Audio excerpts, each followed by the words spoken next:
because I'm Irish, and we have, the Irish have a weird, problem with the sun, because St. Patrick chased the sun out of Ireland in the 12th century.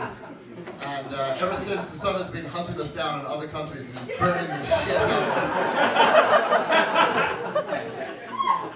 And this summer is needlessly bright. It's like somebody fucked with the display settings in the entire world, you know what I mean? All the colors are over the top. It's like, I get it, you're a red bicycle. Well done. Okay, so listen, we can do this the easy way or the hard way, folks. You can laugh hysterically at everything I say, or I can simultaneously throw a crying tantrum and take off my pants.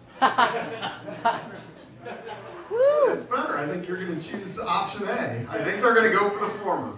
I look as though I have an assistant behind me. Isn't that right, Trevor? No, that's not wrong. Fortunately for me, my girlfriend is a special ed teacher.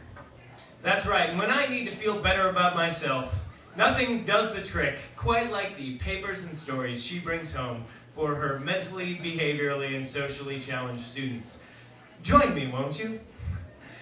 As we critique the going away cards her 5th and 6th graders gave her last year. Oh my God. Well, let's start with this card. You may notice the front is blank because they wrote it on the back. It's okay, it could just be an artistic choice, but I doubt it. So this student's initial design choice was 3 hearts. That's cute, that's a good start. And then it says, "We will," and inside, it's blank. Oh, blank. We'll never know. Can I say something right now, please? Can we, when I say what's up to you, or when we're like, hey, can we do handshakes? Can we just shake hands and leave it on that move right there? Can we not do this anymore? Can we not shake hands, do this, and then the knuckle explosion and all that? Can we cut that out, please? I just don't know what to do after that move anymore, I feel like I gotta start topping shit and being more imaginative, okay, word, good to see you. Psh, oh, shit's exploding right now? Oh, well then, now there's people watching the explosion. What's going on? Oh, here comes a fire truck, let's take the explosion down. Oh, now there's cops over here, nothing to see here, Oh, keep moving. Can we just say what's up to each other? Can we do that? I'm a lifelong Cubs fan. I grew up here in Chicago, and any Cubs fans here tonight? Woo! If you're not a Cubs fan, real quickly, I'm going to explain what it is to grow up a Cubs fan.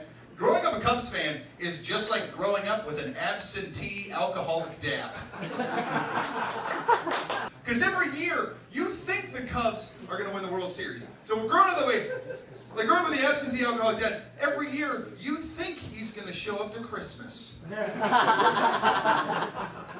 then every year, nothing.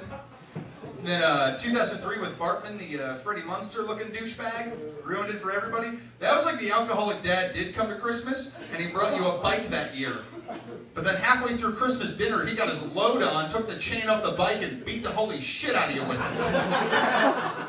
it. This is an adventure. It says, "I love Miss Keller." And there's a picture of 2 girls, I assume it's her and my girlfriend, and they both have huge cans. Huge boobs. I don't care how many times you've been held back. If you are legally in 6th grade, you do not have boobs this big. I think public transportation brings us together as a people. And here is the research that I have to support this hypothesis. I was waiting for the L, take the blue line, it's at the Logan Square stop. A man walks up. He's wearing a jacket not unlike yours, sir. Kind of dorky looking glasses. He has a bold pate, which he's covering, with hair. And, kind of high-ish pants. I thought to myself, this guy and I probably don't have a lot in common, But then, because of the closeness of proximity that public transportation affords, I got a chance to listen to his iPod. And I'll tell you, start off every day the exact same way, and that's with Prince. Don't have to be beautiful to turn me on. I was as surprised as you, to be honest. I shook his hand when I left. Thank you. I know a lot of people are excited about the summer because in Chicago, if you're from out of town and you don't know this, we have street fairs. Like, it's mandatory. Everyone has street fairs. And, you know, they cordon off the street, and everyone's like, look, I'm standing in the street. Like, wow, this is the magical wonderland of standing in the street. This is so good. I went up to one, you know, I went up the other weekend, I went up to the barrier, and I was like, oh, is this a street fair? And they were like, no, this is a homicide investigation. I said, can I still get a corn dog? Apparently not. Yeah, so spring's here, and I get pretty excited come spring. My neighbors are putting mulch at the base of their trees, which is a nice, you know, their little tree they're trying to get to grow right out front. They put mulch at the base of it, which actually strikes me as kind of weird because you're putting a shredded dead thing at the bottom of the thing you're trying to get to grow. So it would be like, it would almost be like emptying a lawnmower bag full of shredded baby and putting that in a crib and putting the baby on it.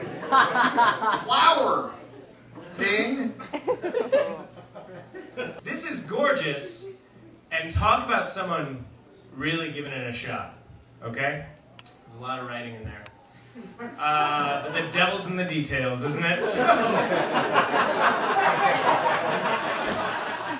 it says, to Miss Keller, love Jasmine.